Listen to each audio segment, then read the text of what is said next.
Let's go. And we're back with addressing issues, conceptualizing African Black psychology. So this unit is designed as a critique of African Black psychology and understanding the different perspectives of researchers, scholars in African Black psychology. So we're going to continue with issues conceptualizing African Black psychology. Before, we talked about a little bit of Karenga and Banks's work on and analyzing African Black psychology. So introducing, I believe, is Kamban's work on the different camps in African Black psychology. All right, hope it's Kamban's work. So, but definitely from Kamban's text, here we go. The racial integrationist camp, which is also cultural assimilationist movement camp, is the overwhelming majority of Black psychologists in America. So again, I said if we take and get a room, African Black psychologists, each group, each African Black psychologist would choose a camp. And these camps will be in service of African people in some way. However, it's a different theoretical perspective in terms of treatment, research, theories, etc. So Kamban argues that the overwhelming majority of Black psychologists in America come from the racial integrationist, cultural assimilationist movement camp, meaning that these Black folks emphasize being cultural universalists. They're not committed to gaining full intellectual or cultural independence from Western American psychology. These folks are okay with accepting Western view of psychology and just integrating. So this is paralleled with, based on Kamban's writing, Karenga's traditional and a little sprinkle of Karenga's reformist school of Black psychology.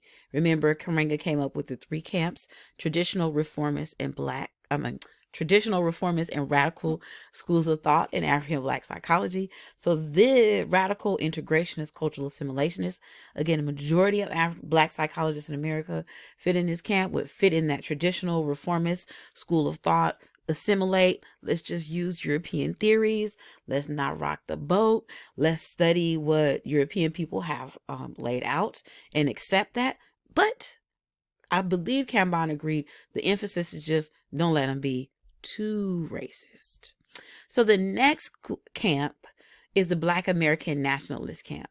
So interestingly, this is more universal than cultural. They do not consider worldview or culture as an essential frame of reference for African Black psychology. Also, Kamban argues that this group maintains an unconscious allegiance to Eurocentric values and philosophies, meaning they do not want to rock the boat. They don't want to rock the boat too much, but they do see issues or challenges in some of the Eurocentric thought. So it's an unconscious allegiance. They reject African cultural nationalism. Very interesting, because what we have to do, and hopefully I didn't mix the words because sometimes I do that. Black American nationalists reject African cultural nationalism. So hopefully I said Black American nationalism movement camp. So they reject African cultural nationalism. That means that they want to be Black. This camp emphasizes just being Black, not being connected to Africa. We're not Africans. We don't need to emphasize anything that's connected to Africa. Is not critical. What's critical is civil rights, human rights. So again, this fits inside Karenga's reformist and radical schools of thought.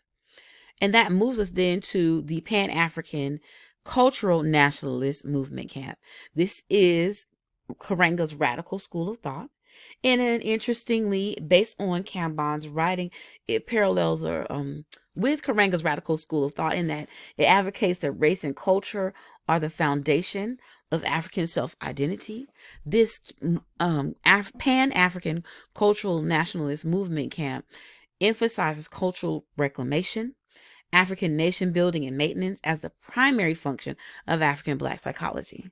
The African psychological liberation movement comes out of this Pan-African nationalist movement camp, and it reflects or represents the correct path for orientation for the future. Now, my Jegna, I mentioned to you, my psychological lineage being Kanban, my Jegna, and his Jegna being Dr. Bobby, the great Dr. Bobby Wright. So y'all know my ancestral, psychological ancestral lineage.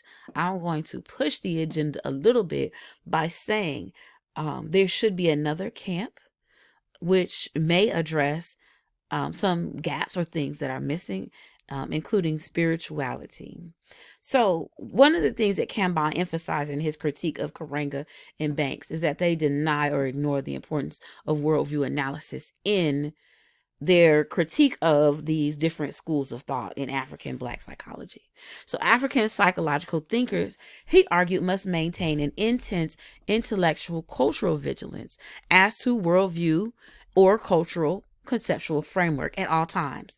If there's no emphasis on worldview, then we can't clearly interpret what lens someone is coming from, and this should reflect a vigilant intellectual posture, meaning studying from a clear worldview perspective. Is dangerous. Kanban argues that it's dangerous when Africans persist in ignoring African worldview differences, because it's the worldview differences that help us to understand the differentiation between Eurocentric worldview, African worldview, and it doesn't allow Europeans to hide behind, or Eurocentric thought to hide behind, universalism. And so the critique again of Karenga's work and Banks is that it failed to do that critical analysis, but in Kanban's work he detailed, I hope, the worldview lens. So we have to reconcile the different viewpoints in African Black psychology and emphasize or get to a place where race and cultural ideology are congruent in order for us to establish a normal cultural science and to proceed in analyzing what African people need to be healed, optimal functioning. So the disagreement among African Black psychologists is a reflection of the cultural identity crisis that African people have. So it's a reflection of our cultural identity crisis.